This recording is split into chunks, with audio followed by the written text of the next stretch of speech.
heureuse de vous retrouver pour ce nouveau numéro de Leitmotiv, une émission d'inspiration et de motivation. Grand merci à tous nos téléspectateurs qui nous suivent du Burkina et du Mali. Nous serons très bientôt chez vous pour une série d'émissions. Au sommaire de ce numéro, le grand format présenté par Bibi. Mais avant, nous recevons pour vous la première femme africaine dans le domaine de l'avitaillement en offshore. Elle est ivoirienne, membre de la coalition des femmes leaders de Côte d'Ivoire et de la Confédération générale des entreprises de Côte d'Ivoire, section entrepreneuriat féminin. Elle est surtout lauréate du prix de l'excellence nationale de l'entrepreneuriat féminin 2014, décerné par le président Alassane Ouattara. Madame Jeannette Comenan-Aliké, bonsoir. Bonsoir Corinne. Merci d'avoir accepté notre invitation. Alors, je disais en début d'émission, vous êtes directrice générale d'une société spécialisée dans l'avitaillement maritime, la livraison en offshore et le catering sur les plateformes pétrolières. Comment êtes-vous arrivée à ce métier qui semble réservé aux hommes? Racontez-nous un peu votre histoire. Je voudrais vous dire tout simplement que je suis arrivée dans ce domaine par pur hasard.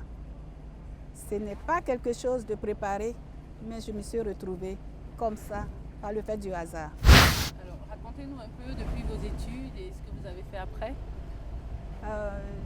Je suis titulaire d'un BTS en informatique et je travaillais dans une société de transport urbain. Et puis,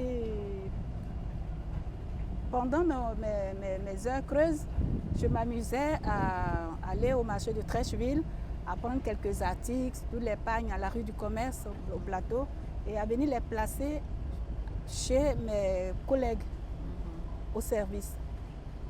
Et au fil du temps, je me suis rendu compte que je gagnais plus que mon salaire en faisant cette petite activité. Commerce. Voilà. Et doucement, j'ai demandé à partir de la société pour essayer de me mettre à mon propre compte. Et c'est de là qu'est partie cette aventure. Vous êtes resté dans cette société combien de temps? Au moins 2 ans. 2 ans. Au moins 2 ans. D'accord. Et pendant ces 2 ans, vous faisiez en même temps le commerce? Oui. D'accord. Et quand vous avez vu que le commerce marchait mieux, vous décidez de partir? Oui. Comment se passe la transition? Vous laissez tomber votre travail? Ça n'a pas été facile de convaincre d'abord les parents. Et puis après, doucement, le directeur général qui était un peu ami à mon père l'a convaincu de me laisser partir. Et puis si jamais ça ne marchait pas, de revenir. Et depuis que je suis partie, je crois que je ne suis plus retournée. D'accord. Alors le bac en poche, comme vous le disiez, vous allez en France pour poursuivre vos études, vous revenez au pays avec un BTS informatique en poche, ce qui vous permet d'obtenir un stage dans cette société de transport urbain, mais vous décidez de tout arrêter pour vous mettre dans le commerce. Comment se passent vos premiers mois de commerçante en tant que telle à temps plein? À temps plein, il faut dire que c'était les mêmes choses. En fait, je voulais développer, c'est-à-dire que pendant que je travaillais, je n'avais pas suffisamment le temps de livrer à beaucoup de personnes. Donc j'ai décidé de faire ça à temps plein pour pouvoir viser aussi d'autres entreprises qui n'étaient pas loin, pour pouvoir distribuer au maximum d'autres clients. Et c'est ainsi que les premiers mois, c'était avec beaucoup de succès. Bon, au fur et à mesure, on a rencontré quelques petites difficultés et puis tout doucement, on est arrivé à... Et c'était essentiellement quoi comme produit dans ce commerce? Ou c'était plusieurs choses à la fois? Non, je faisais dans un premier temps les pagnes.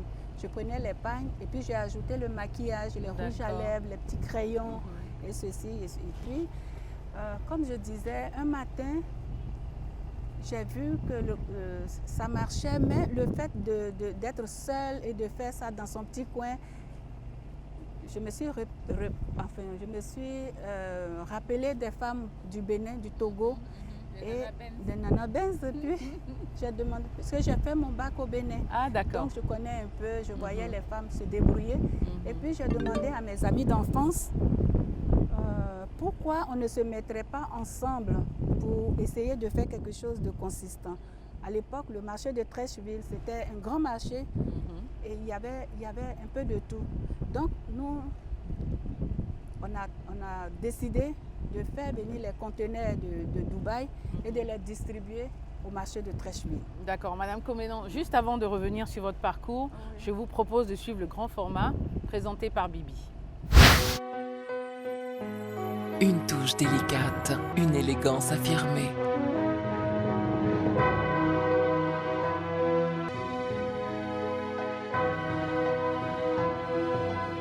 Toujours donner le meilleur de soi. Un engagement de fidélité.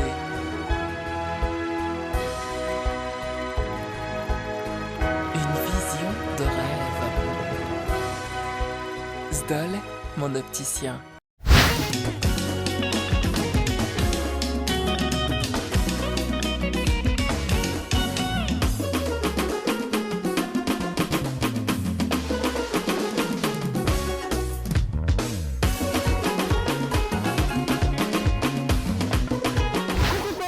À tous nos téléspectateurs de Leitmotiv. C'est bientôt la rentrée. Pour ce grand format de cette semaine, nous sommes au Palais de la Culture où se tient la finale de Roseau Vacances.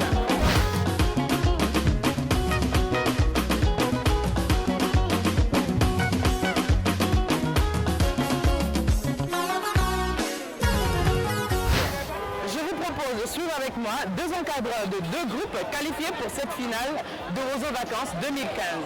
Allez, suivez-moi.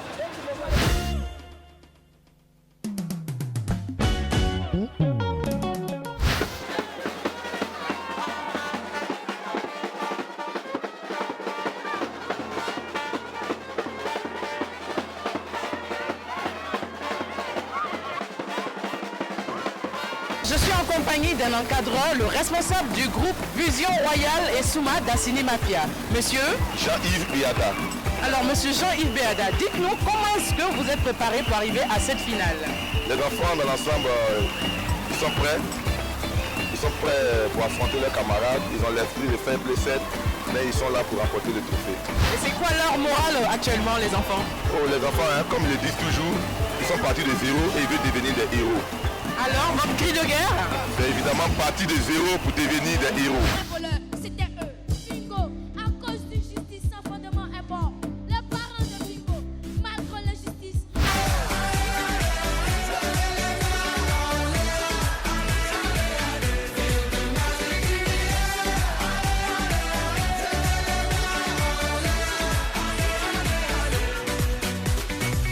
Comme d'habitude, on est calé.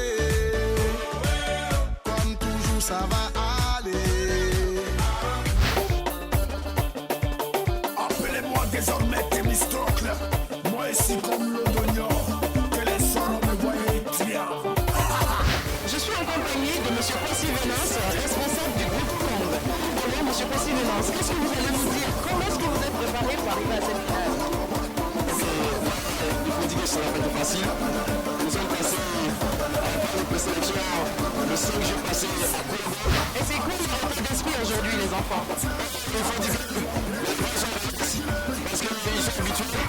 Ils sont respectés. Ils sont Et c'est quoi votre cri de guerre?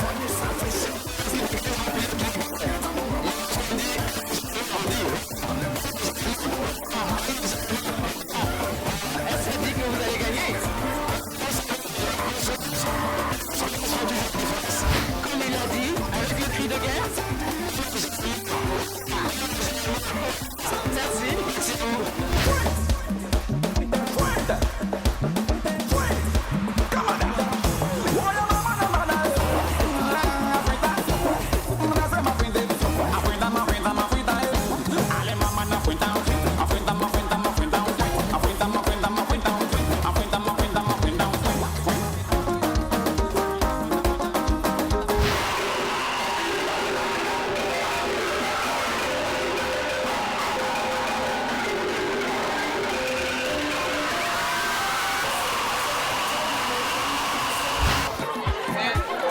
Bon les enfants, on reste concentré, on a fini de prester, on reste concentré dans la prière et on attend les résultats. Et on espère que, comme on a toujours dit, nous sommes partis de zéro et on va devenir des héros. On espère qu'il va se concrétiser ce soir. Ça peut aller. Atcho, atcho, atcho.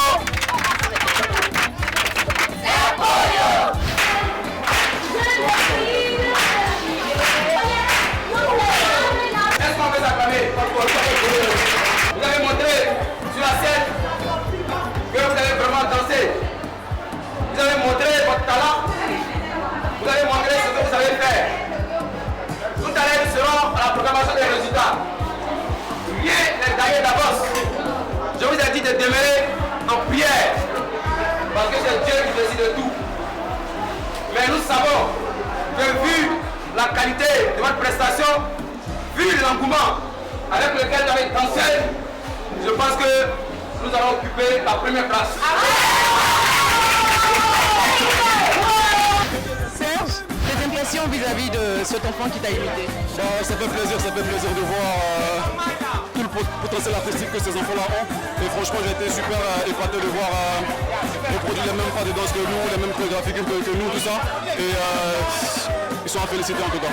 Et quel mot d'encouragement vous pouvez apporter à cet enfant?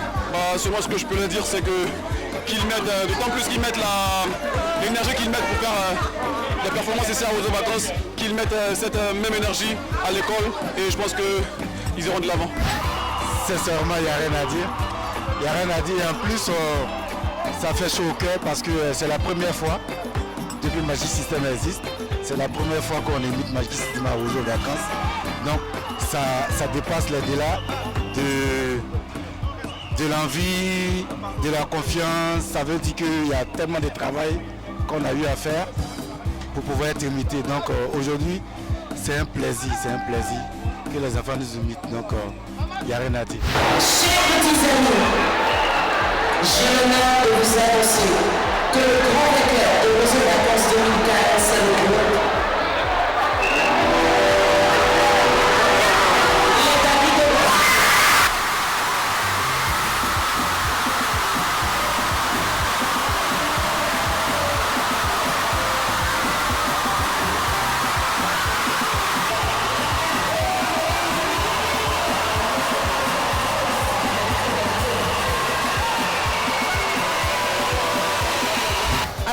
C'est ici que s'arrête notre grand format dédié à Oiseaux Vacances 2015. Nous félicitons le groupe gagnant, Azito de Yopougon, et souhaitons une très bonne rentrée à tous les enfants de la Côte d'Ivoire. Pour ma part, je vous donne rendez-vous la semaine prochaine pour un nouveau numéro du grand format. Nous sommes de retour en compagnie de Madame Comenan Aliké, une dame qui s'est fait un nom dans le milieu de l'avitaillement maritime.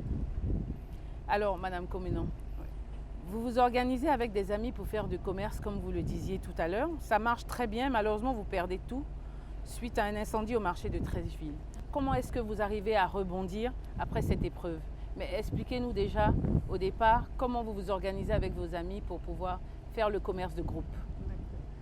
J'ai mes amis d'enfance que j'ai essayé de retrouver et je leur ai fait une proposition. J'ai dit qu'aller à Dubaï de manière individuelle, ça fait les frais de l'hôtel, le billet d'avion, le séjour, c'était cher. Pourquoi est-ce qu'on ne mettrait pas notre argent ensemble pour que, au fur et à mesure, chacune part et qu'ils reviennent avec le conteneur? C'est ce qui a été fait. Et le premier voyage, heureusement, elles m'ont désigné pour le faire. Et donc, j'ai fait venir le conteneur, on a distribué, c'était un conteneur de 20 pieds. On a distribué, ça s'est bien passé. C'était un conteneur de quoi? Un conteneur d'habits d'enfants. D'accord. On s'était reconverti dans la vente d'habits d'enfants. Et ça s'est bien passé et on a fait le premier conteneur de 40 pieds que nous avons sorti. Nous l'avons distribué 3 jours après le marché de Treichville. En 1997, le marché a brûlé. Mon Dieu. Une nuit. Nous étions impuissantes devant le marché. On nous a réveillés, on est venu, on a regardé le marché brûler totalement. Et après ça, le lendemain... Et vous aviez toute la marchandise là? Toute la marchandise, parce qu'on avait distribué. On passe tous les vendredis, après la prière, récupérer l'argent. En fait, vous placez la marchandise chez des dames? Chez des gens. C'était des garçons à l'époque. Ah d'accord, ok. Et c'est ainsi qu'on a regardé impuissamment le marché brûler. Et puis, le lendemain, moi, j'étais debout devant le marché brûlé et j'ai dit à une de mes amies, moi, je chercherai à faire autre chose parce que j'ai des enfants. Il n'est pas question que je reste comme ça. On avait tout mis, on a distribué, on n'a même pas fait le premier encaissement. Donc, je regarde sur moi, j'avais 18 500. Et tout doucement, je suis allée en bas du pont Félix Houphouët-Boigny. Là, il y a des gens qui vendaient des fruits et légumes et tout. Et puis bon, moi je suis née dans la zone portuaire. D'accord. Et donc, je me suis souvenu des petits bateaux de port de pêche où souvent je voyais des gens et tout ça. Donc, je suis revenue là. J'ai mis mes affaires dans un pousse-pousse et j'ai demandé au petit de les tirer. Et on a marché du pont jusqu'au port de pêche où j'ai essayé de placer sur les petits bateaux de pêche. Et c'est comme ça que ça a commencé. J'ai fait le premier jour, j'ai eu 5 000, je suis revenue pendant 6 mois. Et puis un jour, il y a un commandant qui n'a pas reçu sa commande et qui me dit « Ah, madame, est-ce que vous pouvez me faire la livraison ?» Ce fut ma première commande dans l'avitaillement. Et quand j'ai fini, là, j'ai dit « Bon, il faudrait maintenant que je passe à l'étape supérieure, c'est-à-dire il faut que j'apprenne à devenir avitailleur. Et pour devenir avitailleur, il faut avoir une structure. Il faut avoir des marchés, il faut rentrer dans une compagnie de consignation. Il faut peut-être avoir aussi un petit bureau. Un petit bureau, oui. Et puis, c'est ainsi que j'ai été dans une compagnie et là, on m'a dit qu'il faut créer une structure. Et au fur et à mesure que les gens parlaient, j'ai compris qu'il faut apprendre le métier. Il n'y a pas d'école pour faire cette formation. Et donc, je suis allée voir quelqu'un que j'appelle mon maître. Je dis, bon, moi, je veux être avitailleur, mais il faut que je connaisse les pièges dedans, parce que quand tu ne connais pas ça, tu risques de te casser. Bien sûr, exactement. De cette expérience découle donc une grande aventure qui vous emmène à ne pas baisser les bras, à même faire le pied de grue devant une société spécialisée dans le domaine. Donc c'est de cette personne dont vous parliez. Quand j'ai fini mon stage, je suis venue dans cette société qui est là, et je fais un coucou par cette occasion. Je dis un merci, un grand merci à M. Trazo Benoît qui vous a épaulé, qui vous a guidé. Qui a cru en moi. Ouais, déjà. Le premier jour, il m'a demandé qu'est-ce que vous faites. Il a dit, je veux faire l'avitaillement. Il me dit, mais vous, une petite femme comme ça, ce sont les garçons qui le font. Je dis, mais monsieur, essayez et puis vous allez voir. Et il m'a regardé, avec détermination. Il m'a dit, il a appelé son agent shipping, il lui a dit, donne-lui un marché et je verrai. Et c'est comme ça, j'ai fait mon marché et je me suis distinguée par la présentation de ma livraison. Par rapport aux autres, parce qu'il y avait d'autres aussi qui voulaient. Je l'ai bien fait et le commandant de ce bateau l'a appelé. On lui dit, ah, la petite dame que tu m'as envoyée là, on dirait qu'elle travaille bien. Donc je souhaiterais que prochainement tu lui donnes ma commande. Et il m'a appelé, il m'a dit, ah, je suis content parce que j'ai eu de bons retours. J'ai eu un bon retour. Donc on va t'essayer encore, on va continuer. Et c'est comme ça, il m'a gardé. Et tu es rentrée de plein pied dans cette entreprise. Et depuis, j'y suis. Madame Comenon, je suis sûre que nos téléspectateurs qui nous regardent admirent votre courage, même si ça a été très difficile pour vous de rentrer dans ce milieu. Selon vous, qu'est-ce qui a fait votre force? Ma force, on dit, d'après les Africains, quand vous avez le dos au mur, vous ne pouvez pas faire autre chose. Vous n'avez pas le choix. J'avais des enfants à élever, des enfants dont je devais m'en occuper. Donc, je n'avais même pas remarqué que c'était les garçons qui le faisaient jusque-là. Moi, j'ai plongé dedans. Vous avez décidé de le faire, donc vous n'avez pas cherché à comprendre, vous avez foncé. J'ai foncé, tout simplement. Apparemment, ça s'est super bien passé, donc du coup, ça vous a encouragé à continuer. Oui. Et surtout que même vos clients demandaient à chaque fois que ce soit vous qui fassiez leurs commandes. Après l'avitaillement en offshore et le catering sur les plateformes pétrolières, vous vous lancez quelque temps après dans le nettoyage industriel aussi. Comment vous vient cette idée? Et surtout, comment arrivez-vous à gérer toute cette charge de travail et votre vie de famille? En 2002, il y a eu les événements que tout le monde connaît ici en Côte d'Ivoire et les activités au niveau portuaire avaient complètement baissé. Et comme par hasard, il y a le directeur général d'une entreprise, d'une usine agroalimentaire qui m'avait remarqué un peu sur les navires parce que en dehors du catering et de l'avitaillement, nous faisons aussi l'entretien des cales et nous entretenons aussi les navires. Donc, il m'a remarqué un peu comme ça et il a demandé à quelqu'un, il demandait comment faire pour rentrer en contact avec moi. Et c'est comme ça qu'une amie m'a approchée et elle m'a dit que voilà, j'ai un frère qui cherche quelqu'un pour faire l'entretien de son usine. Et c'est comme ça que je vais le rencontrer et puis je n'avais jamais vu l'usine. J'arrive, c'était un vendredi Et il me fait signer le contrat en me disant, est-ce que vous avez déjà fait de l'entretien? Alors qu'avant de partir, ma copine m'a dit, si tu arrives, s'il te pose la question, tu lui dis, tu sais faire. Mais quand j'ai vu l'usine, j'ai flippé. Et je lui ai dit, mais je ne sais pas faire. Il m'a dit, très bien, c'est ce que je voulais entendre parce que je vais te former. Vous allez apprendre. Voilà. Et c'est comme ça qu'il m'a formé. Il faut dire que j'ai dormi dans cette usine parce qu'il m'a donné un bureau. J'ai dormi dans cette usine pendant 3 mois à me former en même temps mon personnel parce qu'il m'avait mis des gens pour nous former. À votre disposition. Pour nous former. Et c'est comme ça que depuis 2003, depuis juin 2003, nous avons signé un contrat avec cette usine que nous avons accompagnée dans toute leur quête de certification jusqu'à aujourd'hui. Et avec toute cette charge du travail, comme je disais tout à l'heure, comment vous arrivez à gérer votre vie de famille, vos enfants? Dieu merci, les enfants, ça marchait. Les enfants ont fait des études. Et la vie de famille, mon mari, il comprend. Il comprend. Lui aussi, il m'encourage. Lui aussi, c'est quelqu'un qui est un peu occupé avec ses activités. Et puis, bon, ça va. Ça va. En tout cas, vous tenez le coup. On tient le coup. D'accord. Aujourd'hui, Madame Komena Alike, vous êtes une chef d'entreprise accomplie. Et pourtant, tout au long de votre parcours, vous n'avez à aucun moment sollicité un crédit bancaire. Pourquoi avoir fait ce choix? Merci Corinne pour la question. Mais j'ai commencé petit. Je disais tout à l'heure que j'ai commencé avec 18 500. Donc je suis allée au fur et à mesure. Et donc j'ai pris le temps d'épargner au fur et à mesure. Mais je dis qu'avec l'inspiration que j'ai aujourd'hui, je pense que le crédit bancaire, je crois que je vais maintenant vous y mettre. Il pourrait être le bienvenu. Voilà, il pourrait être le bienvenu parce que c'est le bon moment en fait. Dans mon projet, j'envisage faire quelque chose de passer à un autre cap, un cap supérieur. Et je pense qu'il viendra. D'accord. Alors nous sommes presque à la fin de cette émission, Madame Komena Alike. Oui.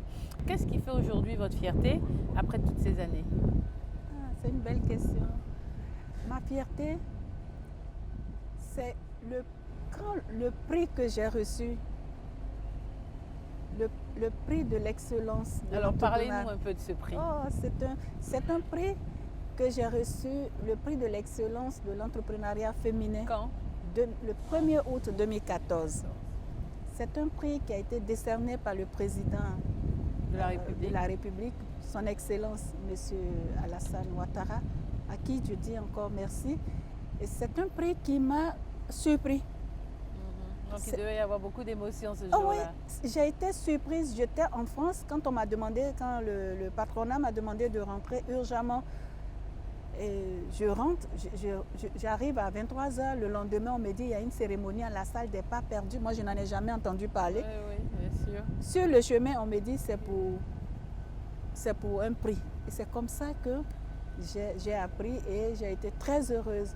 Et j'ai été aussi heureuse quand la grande chancelière, pendant la décoration, parce que j'ai été décorée dans l'ordre du mérite ivoirien. Et pendant la décoration, la grande chancelière a pris son temps pour me faire un clin d'œil. Les gens m'ont applaudi, tout simplement. Ah oui, parce que vous êtes quand même une fierté pour la Côte d'Ivoire. Ça, ce sont des choses fortes qui m'ont marqué. Et qui vous ont boosté aussi. Qui m'ont boosté. Et je profite aussi pour dire bonjour, merci à la grande chancelière. En tout cas, c'est quelque chose qui m'a donné vraiment le courage. Et là, je dis, bon, il faut, si petit, je reçois tout ça, donc il faut que je m'agrandisse vite. Bien sûr. Quel conseil pourrez-vous donner à tous ces téléspectateurs qui nous regardent aujourd'hui? Je leur dirais tout simplement de ne pas se décourager. Et puis, la vie, ce n'est pas les millions. C'est-à-dire que quand on n'a pas beaucoup d'argent, il faut apprendre à faire avec ce qu'on a.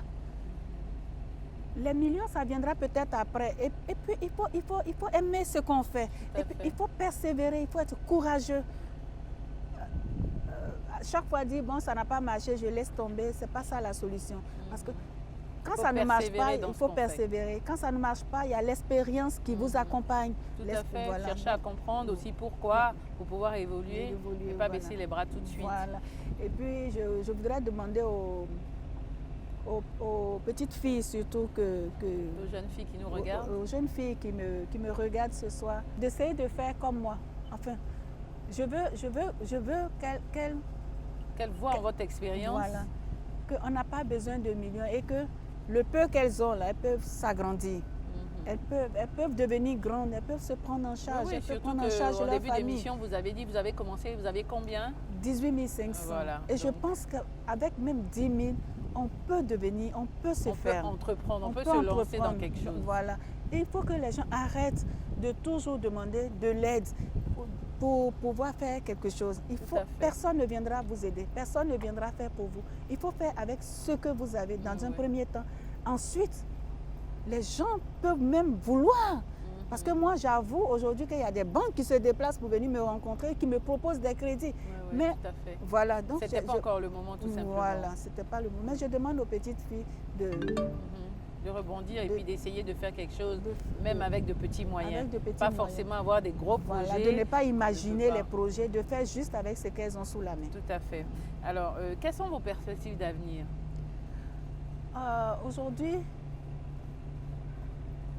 j'ai un autre projet qui est complètement différent. Pour le moment, je suis en train de le concevoir et je pense que très bientôt, il y a quelque chose de bon qui va sortir. Ah ben c'est très bien. Voilà. Donc, nous, on vous demandera de revenir un peu nous en parler à ce moment précis. Comme ça, on pourra proposer des stages à tous ces jeunes téléspectateurs qui nous regardent et qui nous envoient déjà beaucoup de mails. Merci, Madame Komena Liké, d'avoir partagé votre expérience avec nous. Nous vous souhaitons plein de succès dans tout ce que vous allez entreprendre.